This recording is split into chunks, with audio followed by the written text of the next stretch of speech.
네, 안녕하세요. 김승현의 논제 김승현입니다. 제가 그냥 솔직하게 말씀드리면요. 저는 민주당주의자라고 여러 번 말씀드렸잖아요. 그래서 기본적으로 누가 당권을 잡든 일단 민주당이 잘 되길 바라는 마음이 기본적으로 깔리고, 그렇기 때문에 김민석 당대표가 임명되신 이후에도 김민석 대표께서 어떤 걸 어떻게 하셔야 하는지 나름대로 평론가보다는 당원으로서 바라는 점, 그리고 해결해야 하는 것들에 대한 말씀을 지난 영상에서 드렸던 겁니다. 그런데 솔직히 말씀드리면 이 마음이 언제까지 유지될지 잘 모르겠습니다. 제가 예상하던 것보다 더 빨리 그 마음이 식을 수 있겠다는 생각이 들어서 솔직히 좀 걱정입니다. 저는 맹목적인 비난과 내가 나름대로 생각을 해서 주장을 만들고 그 주장을 최대한 합리적이고 논리적으로 형성해서 혐오와 조롱이 아닌 알아듣기 쉬운 언어로 비판하는 건 엄연히 다르다고 보거든요. 그런 마음에서 지난 두 번의 영상도 김민석 대표가 진짜로 성공하셨으면 하는 마음에 고언을 드린 거였습니다. 그런데 최근에 그런 생각 안 드세요? 이재명 정부와 민주당 새 지도부에 대한 레드팀이 많이 생기고 있다는 느낌? 저는 개인적으로 그런 생각이 들었거든요. 그런데 그럴 수밖에 없어 보입니다. 제가 어제 뉴스공장하고 홍사훈 쇼를 연달아 출연하다 보니까 어제 소식에 대한 업데이트가 좀 늦었습니다. 그런데 어제 방송을 다 마치고 집에 돌아와서 거의 밤을 새워가면서 봐야 할 정도로 굉장히 많은 소식들이 나왔더라고요. 그런데 이 소식들을 보면서 공통점 하나를 찾았습니다. 이 소식들만 봤을 때 김민석 대표는 앞으로도 바뀔 생각이 전혀 없어 보인다. 저는 개인적으로 이렇게 생각했습니다. 이게 단순히 김민석이라는 정치인에 대한 평가로만 받아들이시면 안 됩니다. 그거보다 더 중요한 게 있어서요. 오늘은 왜 김민석 당대표 체제가 어딘가 계속 답답해 보이는 건지, 그리고 굉장히 많은 분들이 어제 나온 소식들을 보고 반포기 상태로 가시게 된 건지, 이런 얘기들을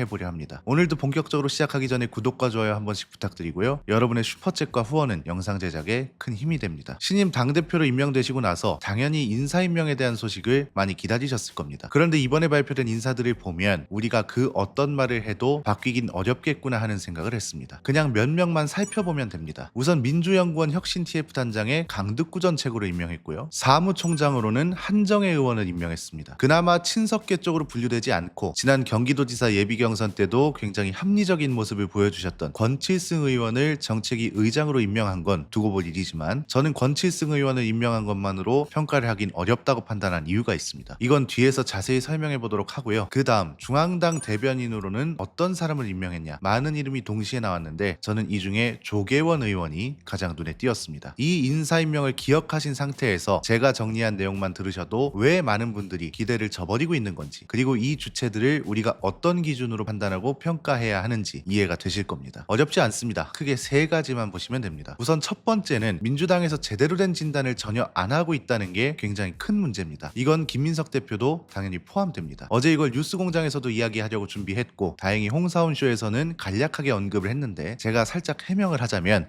어제 제가 홍사훈 쇼에서 발언을 안 한다고 홍사훈 기자님을 비판하는 댓글이 엄청 많더라고요. 홍사훈 기자님이 발언권을 안 주신다는 식으로요. 그런데 제가 이거 전후 사정을 좀 설명해 드리면, 제가 뉴스공장은 처음 출연하는 거였잖아요. 그리고 이게 엄청 이른 시간에 방송을 하고요. 저희 사무실에서 겸손방송국까지 거리가 꽤 돼서 아침에 늦을 바에 그 전날 근처에 방을 잡아서 자는 게 낫겠다 싶어서 그 전날 충정역 근처로 갔습니다. 그런데 일단 이게 판단 미스였습니다. 잠을 그냥 못 잤고요. 그 상태에서 뉴스공장을 마치면 홍사훈 쇼까지는 6시간 정도 시간이 남잖아요. 이 시간 동안 방송 준비를 하면 되겠구나 했는데, 이게 방송 당일의 주제가 정해져서 넘어오거든요. 하필이면 법무부 장관이랑 대법원장 탄핵 관련 이슈가 중심이었습니다. 그래서 저는 이 부분은 장윤미 변호사께서 법조인이시니까 제가 잘못된 발언을 하는 것보단 법조인분의 말을 들으면서 내 시각에서도 덧붙이는 평론을 하는 게 맞겠다. 그리고 이날 전당대회 이슈에 대한 주제도 있었기 때문에 여기서 말을 좀 하면 되겠구나 하고 나름대로 계산을 좀 하고 들어갔습니다. 그런데 이게 조수진 이사님이나 김어준 공장장님은 약간 유재석 아저씨 스타일로 게스트 한 분 한 분 질문을 다 해주시잖아요. 그런데 홍사훈 기자님은 약간 강호동 아저씨 스타일처럼 질문을 무조건 하시는 게 아니라 플레이어들끼리 치열하게 이야기할 수 있게 판을 깔아주는 역할을 하시는, 이런 차이가 있더라고요. 홍사훈 기자님하고는 방송을 처음 하기도 해서 다음 주에도 불러주신다고 하거든요. 그때는 이 방송 스타일을 잘 고려해서 치고 들어갈 땐 치고 들어갈 수 있게 노력을 해보겠습니다. 홍사훈 기자님께서 방송 전후로 굉장히 많이 챙겨주시고 방송 중에도 배려를 정말 많이 해주셨습니다. 댓글로 워낙 비판들을 많이 하셔서 전후 사정 설명을 한 번은 해드려야겠다 싶어서 잠깐 시간을 좀 썼고요. 다시 돌아와서 핵심은 간단합니다. 제가 이전 영상에서 말씀드렸던 게 뭐죠? 문조 어쩌고 하는 그 혐오와 조롱의 언어는 분열의 원인이 아니라 분열의 수단으로 쓰였다는 거였죠. 그럼 이 분열의 원인은 뭐였냐? 이재명 정부와 이재명 대통령과 김민석 당대표를 비롯한 친석계 의원들이 흔히 말하는 코어 지지층과 생각하는 방향이 매우 다른 것처럼 보인다는 게 가장 근본적인 원인이었습니다. 이 구분을 민주당에서, 특히나 김민석 대표와 친석계 최고위원들이 하지 못한다면 사실상 이 분열은 계속 심해지겠구나, 이렇게 생각하시는 게 마음 편합니다. 이거랑 이어지는 게 두 번째인데, 김민석 대표는 진짜 이재명 대통령의 대리인이 아니라 당대표로서의 리더십을 보여주고 있는 게 맞는 건가, 이 고민을 해봐야 하고 우리는 이걸 판단의 기준으로 삼아야 한다는 겁니다. 저는 어제 문재인 전 대통령을 만나신 장면을 보고 굉장히 많은 생각이 들더라고요. 일단 그냥 단편적인 메시지만 보면 김민석 대표께서도 뭐 언어와 문화를 바꾸겠다 이런 말씀을 많이 하시잖아요. 그런데 혐오와 조롱이 수단으로 쓰이고 있는 이 분열에 대해서 진짜 제대로 진단을 하고 있나, 심각성을 알고는 있나, 그냥 청와대랑 같이 이걸 해결하는 게 아니라 본인들의 이익을 위한 수단으로 쓰려고 하는 건가, 이런 생각이 개인적으로는 들더라고요. 왜냐하면 이게 메시지가 나올 때 보면 그 메시지에 해당하는 주체, 그리고 그 메시지를 들어야 하는 주체가 딱 보이잖아요. 그런데 김민석 대표는 혐오와 조롱이 수단으로 쓰이고 있는 이 분열, 그리고 이 분열을 멈추기 위한 메시지를 들어야 하는 건 김민석 대표를 지지하는 의원들, 대변인들을 비롯한 당직자들, 여기에 줄선 정치 꿈나무들, 이런 사람들이거든요. 이런 사람들부터 바뀌어야 커뮤니티든 댓글이든 바뀔 수 있는 거고, 결국 이 말은, 이 메시지를 받아들여야 하는 주체가 김민석 대표 주변인들이라는 건데, 이걸 제대로 알고 계신 건지 의문이 들더라고요. 이걸 어디서 느꼈냐면 문재인 전 대통령께서도 답답하셨던 것 같습니다. 김민석 후보를 마주보고 선풀 캠페인과 같은 이야기를 하셨는데, 어제 하신 말씀이 현재 상황이 어떻고 이 상황이 앞으로 왜 더 심각해질 것 같은지, 그리고 그럼에도 이걸 해결하려면 어떤 걸 해야 하는지를 모두 말씀해 주셨습니다. 굉장히 중요해서 영상을 가져와 봤는데요. 저는 개인적으로 옆에 계신 김정숙 여사님의 표정, 그리고 중간에 한숨도 크게 쉬시는데, 이걸 보고 진짜 마음이 많이 아프더라고요. 문재인 전 대통령은 워낙 이런 감정을 잘 안 드러내시고 우직하게 당신께서 할 일을 하시는 분이라 그렇다 치는데, 김정숙 여사님은 그 감정이 뭔지 알 것 같아서 이런 부분에 주목하시면서 영상 함께 보고 오겠습니다. 여기 계신 분들이 제일 절실하게 느끼실 텐데, 뭐 경쟁은 때 되면 하는 거죠. 뭐 이제 경쟁 자체가 전혀 문제가 아닌데, 그건 어찌 보면 또 치열할수록 좋을 수도 있는데, 그 이제 경쟁을 좀 아프게 만드는 요소가 말하자면 경쟁하는 서로 간에 좀 조롱하고 혐오하는 그런 식의 언어를 너무 남발을 하는 거 아니에요? 그게 뭐좀 정당의 상부의 그런 요소가 이미 이제 있으니까 밑에 지지자들 사이에는 너무나 심각하게, 그러니까 그러니 이제 그 상처가 깊은 거예요. 또 다시 새롭게 화합이 안 되는 이유가 그 때문에 받은 상처가 크기 때문에. 그래서 이 혐오하는 말이나 조롱하는 말들, 이 부분에 대해서는 사실은 나도 이재명 대통령한테도 뭐 한 두세 번 말씀드린 적도 있고, 이재명 대통령도 뭐 아주 공감하면서 본인도 그런 거에 대해서 아주 주변에 당부도 많이 하고 있다고 그렇게 이야기들을 이제 해왔는데, 그래도 사실상 뭐 지금 점점 이렇게 좀 나빠지고 있지 좋아지고 있는 게 없지 않습니까? 그래서 이번에는 조금 그 부분을 일종의 좀 뭐 하다못해 캠페인이라도 하든지, 네, 그래야 되겠습니다. 하다못해 뭐 당에서 뭐 당원 게시판 이런 데도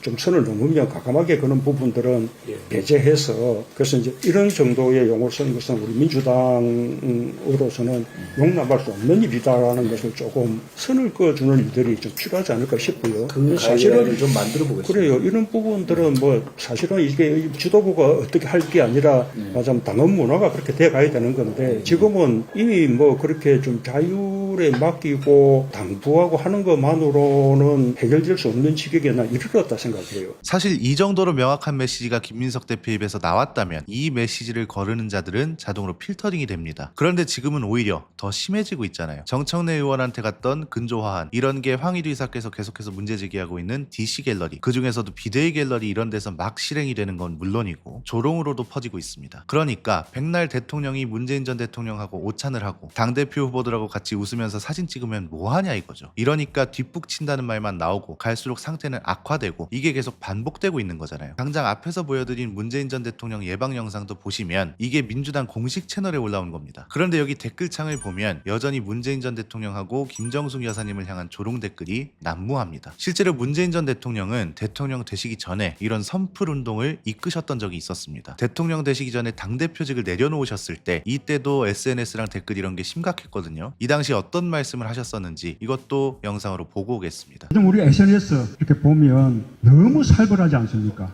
그렇죠. 정말 SNS 공간에 기사에 된 댓글이라든지 표시라든지 이런 거 보면 정말로 자기하고 생각이 다른 사람들에 대해서 아주 적대하고 정오하고 그렇게 해서 막 분열을 일으키는 그런 말들이 넘쳐나는 것 같습니다. 심지어는 정권 교체를 바라는 사람들 간에도 지지하는 정치인이 다른 다른 정신 지지자들 간에 그런 적대하고 분열적인 그런 말들이 넘쳐나고, 나아가서는 우리 더불어민주당 같은 동지들 간에도 지난번 전당대회 때 보면 지지하는 후보가 다를 경우에 그 지지자들 간에 서로 그런 적대하고 정화하는 분열을 만들어내는 그런 말들이 넘쳐납니다.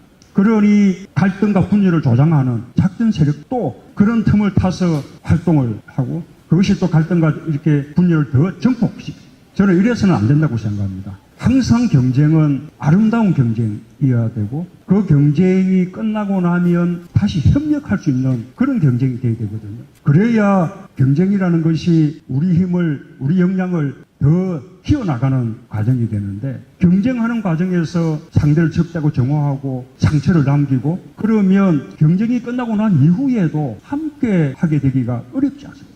우리가 세상을 바꿔내려면 보다 많은 사람들을 그 세상을 바꿔내는 그 대열에 참여시키고 또 포용하고 확장해내야 되는데, 그런 식으로 경쟁을 한다 해서 경쟁하는 상대를 폄하하고 적대한다면, 그러면 상대도 거꾸로 그런 공격에 맞서서 또 적대로 답하게 되고, 그런 것을 지켜보는 제3자는 이 사람들이 굉장히 배타적이구나, 그리고 폐쇄적이구나, 그렇게 생각해서 확장을 가로막게 되는 것이거든요. 그것은 자기가 지지하는 정치인을 키워주는 것이 아니라 오히려 가두고 확장을 가로막는, 어찌 보면 이적행위라고 그렇게 말할 수도 있습니다.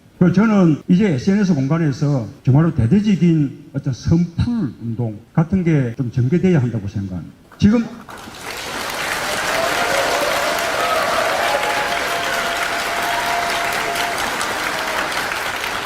확실히 메시지가 선명하죠. 세 번째는 그래서 지금 김민석 당대표 그리고 이재명 정부와 그 인사들이 누구를 주체로 메시지를 내고 있는지 이게 참 의문입니다. 이미 김민석 대표는 강득구, 한정혜, 조계원 이런 분들을 임명함으로써 메시지를 선명하게 내신 겁니다. 앞으로 분열, 혐오 이런 거 해결하지 않겠다는 메시지요. 저는 개인적으로 그렇게 봤거든요. 왜냐하면 한정혜 의원이 어떤 분이죠? 김민석 당시 후보가 주장하던 것 중 하나가 나는 5월 중에 검찰개혁을 빨리 마무리하자고 당에 전달했는데 당에서 처리가 늦었기 때문에 내 탓 아니다, 이런 거였잖아요. 당대표랑 원내대표도 그런 말을 들은 적이 없었는데 뜬금없이 그런 말을 한정혜 당시 정책위 의장한테 전달했다고 했잖아요. 정청래 의원과 한병도 원내대표의 주장이 사실이라면 한정혜 정책위 의장은 김민석 당시 후보의 변명의 수단으로 쓰였던 게 되는 겁니다. 강득구 정책으로는 어떤 사람이죠? 그 누구보다 앞장서서 김민석 총리와 후보를 두둔하고 당원 당규까지 위반해도 괜찮다면서 선호 투표를 소수결로 의결하고, 이현주 전 최고협회 그 누구보다 열심히 붙어서 해당 행위도 앞장섰던 사람이잖아요. 이런 사람을 민주연구원 혁신 TF 단장으로 임명했다는 건 민주당 개혁 의지가 없다는 걸로 보일 수밖에 없죠. 그리고 제가 눈에 띄었던 사람 중 하나가 조계원 대변인인데, 이분이 최근에 이런 글을 올렸습니다. 대의원 꼴찌 수석 최고위원, 그 이름을 감당할 수 있겠습니까? 이러면서 전국 대의원들의 중요성, 전국 대의원들의 평가 이런 걸 강조합니다. 이거 어디서 많이 본 논리 아닌가요? 노성철 서울시당 대변인 그리고 정민철, 이 사람들이 했던 말과 맥락이 같죠. 이게 문제라는 겁니다. 이런 게 한두 번이면 모르겠는데 이런 천편일률적인 논리가 갑자기 조직적으로 퍼지는 것 같은 느낌, 그리고 이런 메시지는 1인 1표를 흔들려고 하는 빌드업처럼 느껴지는 게 너무 당연하지 않나요? 특히 정민철 씨는 최근에 시사타파 라이브 채팅방 조작된 사진을 어떠한 계정이 유포했고, 이걸 그대로 받아서 청와대 출입까지 하시는 이상호 기자께서 방송을 하고, 그리고 이걸 청와대에 보고를 했는지 청와대에선 엄중하게 바라보고 있다는 말을 했다고 하고, 이게 여러분은 정상적으로 보이시나요? 특히 이걸 최초로 유포한 것처럼 보이는 그 X 계정 윤어게인인 건 물론이고 이재명 대통령이 팔로우하고 있다면서요. 심지어 이 계정하고 정민철 씨가 매우 활발히 소통하는 중이라는 얘기까지 나오던데, 이런 사람들이 하마평에 오르는 건 물론이고 실제로 임명까지 된다면 지지율이고 뭐고 김민석 대표의 민주당과 이재명 정부를 신뢰할 수 있겠냐 이겁니다. 그냥 이제는 솔직하게 말하자고요. 뉴이재명이 아니라 일베 세력이 들어온 거나 다름없습니다. 지금까지 민주당의 치열한 경쟁은 있었어도 밀배식 문화와 분열이 자리 잡은 적은 없었습니다. 그래서 이 문제는 뭐 가이드라인을 만들고 이런 걸 할 게 아니라 그냥 빠르게 쳐내는 것만이 정답이라는 거죠. 오늘 아침 김어준 공장장께서도 그 경고를 하셨던 겁니다. 짧게 듣고 올까요? 민주당 주변의 온라인 환경에 대해서 이제 하는 일 때문에 지켜봤는데, 최근에 일베가 들어왔네? 아주 한 문장으로 표현하면 그 민주당 지지자들이 하지 않던 종류의 공격을 합니다. 이것은 오랫동안 내가 보았던 일베식 방식이고 윤호계인의 방식이고 그리고 극우의 방식인데, 그런 태도와 조롱은 이쪽 진영에서는 서로에게 날리지 않았었거든요. 들어왔어요 그게. 어떻게 들어왔는지 모르겠는데 그 추적해봐야 될 만한 일입니다. 화환과 조화도 그 일종으로 보고 있습니다. 예, 이거는 이 일을 전문으로 하던 사람들이 있는데 그 사람들이 이재명 지지자가 아닌데 네. 왜 여기 들어와 있지? 전당대회 내내 그 현장에도 그런 게 있었고요. 오늘의 한마디는 그래서 노무현 전 대통령의 말씀을 빌리며 마무리하겠습니다. 가장 정직한 것이 가장 훌륭한 술수입니다. 오늘 내용은 여기까지입니다. 유익하셨다면 구독과 좋아요로 영상 제작에 힘을 주시면 감사드리겠습니다. 저는 내일 다시 찾아뵙도록 하겠습니다. 감사합니다.